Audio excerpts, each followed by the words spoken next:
ఇవాళ అయితే గుమ్మడికాయ కూర వండుకుందామని గుమ్మడికాయలు కోయడానికి అయితే వెళ్తున్నాను అనమాట. గుమ్మడిపాదు ఇంటి దగ్గర పెట్టాను గట్టు మీద.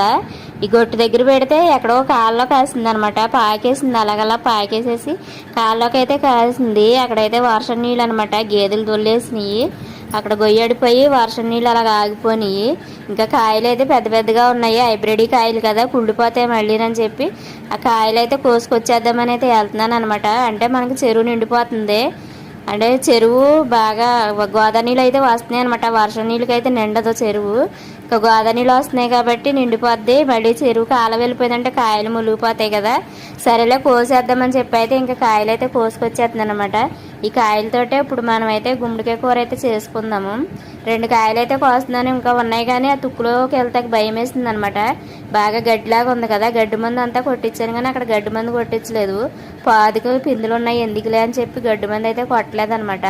మనకి ఇంతలోనే కాయలు అయితే రెడీ అయిపోయినాయి. కాలం వస్తే మళ్ళీ కాయలు ఏమైపోతాయి ఏంటో అయితే అనుకున్నా కానీ మనకు కాలువ రాలేదు.